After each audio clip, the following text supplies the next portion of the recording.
rules and regulations and law. Continuously being told that money rules the world. Who doesn't agree with that shit? It really does. The more money you have, the more power you have. I guess that kind of leaves me powerless. Money rules the world. Cash. You ain't got it, and you can't spend it. So you have to start thinking about other ways to get it. Now, what's the purpose of money coming out of your check to go toward paying the government? Now, we know that we need rules and regulations and laws, but what happens if those laws aren't being enforced? The United States was founded in 1776. It probably took a long time to found the United States, so probably before that, but the agreed upon date is 1776. Now, what is written in what we call the Constitution is that all men shall be created equal. Equal. That means all men have the same rules, all men have the same regulations, and all men must follow the same laws. First of all, a law means that you're not free. Just to have a law there. It means you're not really free to do whatever you want to do, right? I mean, am I wrong or am I right? The law is somewhat of a prison. That means that you can't do anything that you want to do as long as there is a law and it's written and somebody's willing to enforce that law. You can't do everything that you might want to do. What that makes me think about is moral values and standards and stuff like that. It also makes me think about harming other individuals. When I say harming other individuals, I mean doing damage to someone else, to their property, to their person, to their well-being, any type of damage that you might inflict on another individual. Now, these are reasons why laws, regulations, and rules are created. Keep people from inflicting harm to others' well-being, their person, their property. It means you cannot perpetrate a circumstance that inflicts harm.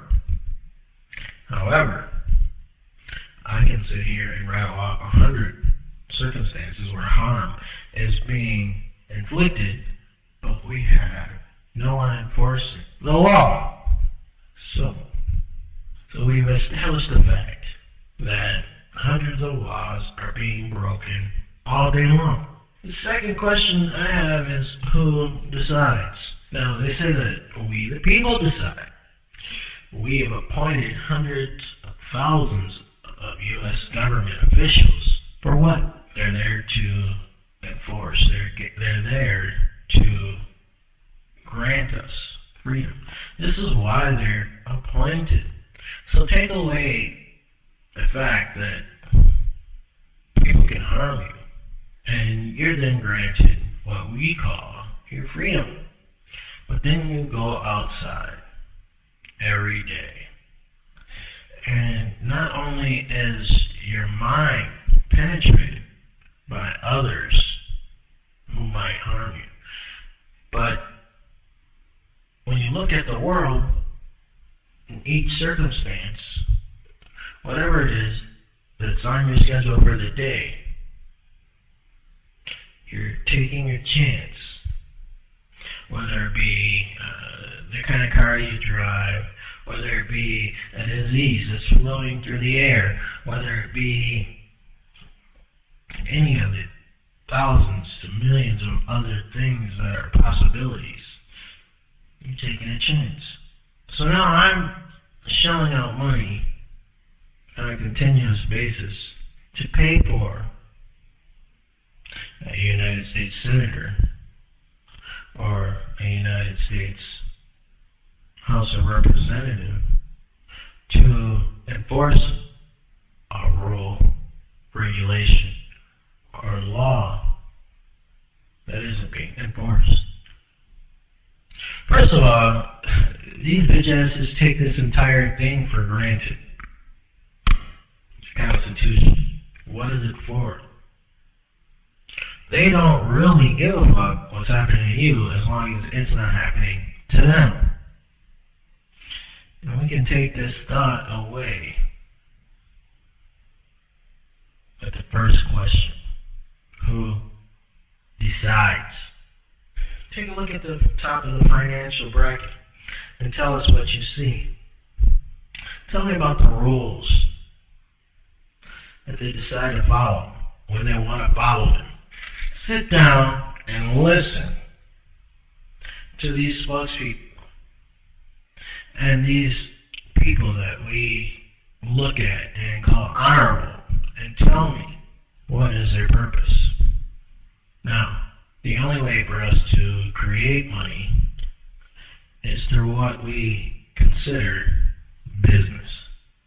And the only way for us to retrieve money is to offer and take. Now, you have a couple of thoughts, a couple of possibilities in this situation. You're either going to present a product that nobody wants, a product that some people want, or a product that everybody wants. Obviously, you want to create a product that everybody wants, but what if nobody wants the product? My question is, are you going to find yourself continuously taking from other individuals in one way, shape, or form? Where does it become a violation? And when it does become a violation, who enforces that violation? These are just things that should be in your mind.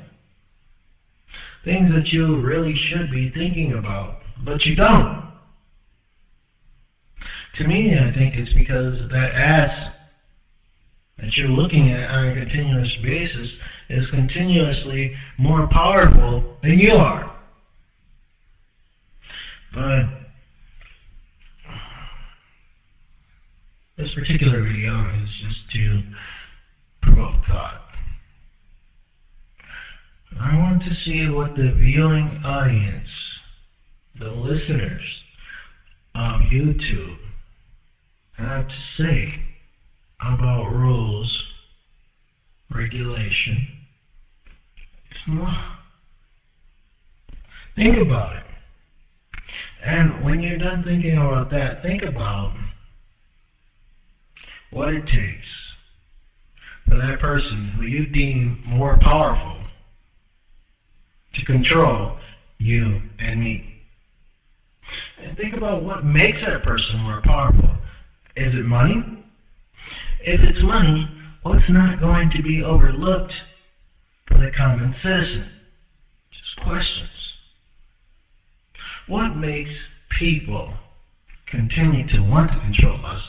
And on the adverse side, what makes us continue to allow people to control us? But the most important question that I have is, who's taking the time to make sure we aren't being violated by the same people who are making the laws?